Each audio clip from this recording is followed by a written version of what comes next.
देश में कांग्रेस कमेटी के प्रवक्ता हैं। अंशु जी, आपका स्वागत। राहुल गांधी रायबरेली से कंटिन्यू करेंगे और वो अब यहीं से सांसद रहेंगे।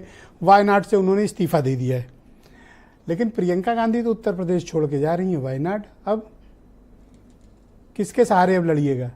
राहुल गांधी के पास उतना टाइम नहीं है। ब्रजेश जी, आप 2024 का अभी तो लोकसभा चुनाव निकल के गया है। आपने देखा है कि हमने किसके सहारे चुनाव लड़ा है, और भारतीय जनता पार्टी के पसीना आ गया उनको। किसके सहारे लड़ा? मुद्दों के सहारे। ओके, मतलब आपको गांधी फैमिली की रिक्वायरमेंट नहीं है? बिल्कुल है। गांधी पे फैमिली तो खटाखट प्रचार करने आती है, आएगी। खटाखट प्रचार करने आती आएगी। अब देख लो, नाम के आगे कहीं खटाखट पार्टी न बन जाए। जनता के मुद्दे खटाखट उठेंगे, जिसपे बीजेपी पटापट है। उनके पास जनता के मुद्दों पर थोड़ा मजा मिल गया इसलिए हट रहे हो आज? नहीं, मजा नहीं मिल गया। आप 10 साल में देखिए, कांग्रेस हो या समाजवादी पार्टी हो, जितने भी दल हैं, पहले लोकदल भी किया करती थी, जनता के मुद्दों की बात करते हैं, किसानों के मुद्दों की बात करते हैं, युवाओं की बेरोजगारी की बात करते हैं, महंगाई की बात करते हैं। लेकिन बीजेपी के आप किसी नेता से आप पूछ लीजिए, वो हिंदू मुसलमान कर रहा होगा, मुजरा मंगलसूत्र, यही सब जो पढ़ाया लिखाया जाता है वही करते हैं। और जनता ने इन सभी चीजों को ब्रजेश जी नकार दिया है। तो राहुल अब कंटिन्यू करेंगे रायबरेली, इससे कांग्रेस की स्थिति में क्या फर्क पड़ेगा उत्तर प्रदेश? बिल्कुल बहुत बड़ा फर्क पड़ेगा। राहुल गांधी जी के उत्तर प्रदेश आने से जो हमारे कार्यकर्ता हैं और जो मुद्दे हैं वो और मजबूती से उठेंगे। और 2027 में, क्योंकि ये 2024 का जो चुनाव था ब्रजेश जी, ये 2027 के चुनाव का सेमीफाइनल था, जिसमें इंडिया गठबंधन जीता है उत्तर प्रदेश के लिहाज से अगर देखा जाए, और भारतीय जनता पार्टी बुरी तरीके से हारी है।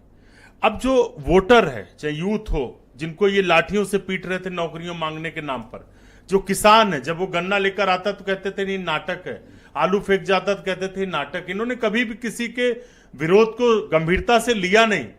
वो और हिम्मत से आगे बढ़ेगा। आगे आपका और समाजवादी पार्टी का जो पॉलिटिकल एक रिलेशन इस्टेब्लिश हुआ है, ये कंटिन्यू रहेगा? ब्रजेश जी, ये रहेगा और मजबूत हुआ है। ये इस चुनाव के बाद और मजबूत हुआ है और मजबूती से रहेगा। ओके, नेक्स्ट क्वेश्चन ये है। अभी तक जो सख्त सुविधा थी, जो लोगों को लगता था, वो दिख गया कि उत्तर प्रदेश के 2 लड़कों ने, जो ये मजाक में कहते थे, उन 2 लड़कों ने जो बैटिंग की है, उससे भारतीय जनता पार्टी के जितने बैट्समैन थे सब आउट हो गए। हेमंत तिवारी मुझे मैसेज कर रहे हैं और कह रहे हैं अंशु अवस्थी से ये पूछिए कि क्या ये जो 10 सीटें खाली हुई हैं, इसमें कुछ मिलेंगी भी कांग्रेस को, या आप सिर्फ सहवाला बन के बैठे रहेंगे? देखिए, पहली बात तो हेमंत जी वरिष्ठ पत्रकार हैं, आप भी ब्रजेश जी बहुत वरिष्ठ पत्रकार हैं।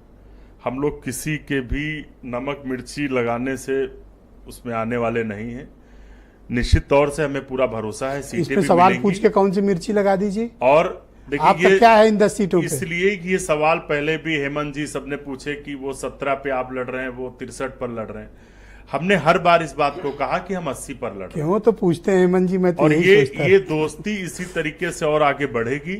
सीटें भी मिलेंगी, चुनाव भी लड़ेंगे, और 10 की 10 आप देखिएगा कि बीजेपी। तो आप होपफुल हो कि कुछ सीटें आपको मिलेंगी लड़ने के लिए? हाँ, सीटें मिलेंगी। कैसे, कौन सी सीट लड़ोगे जरा बताओ?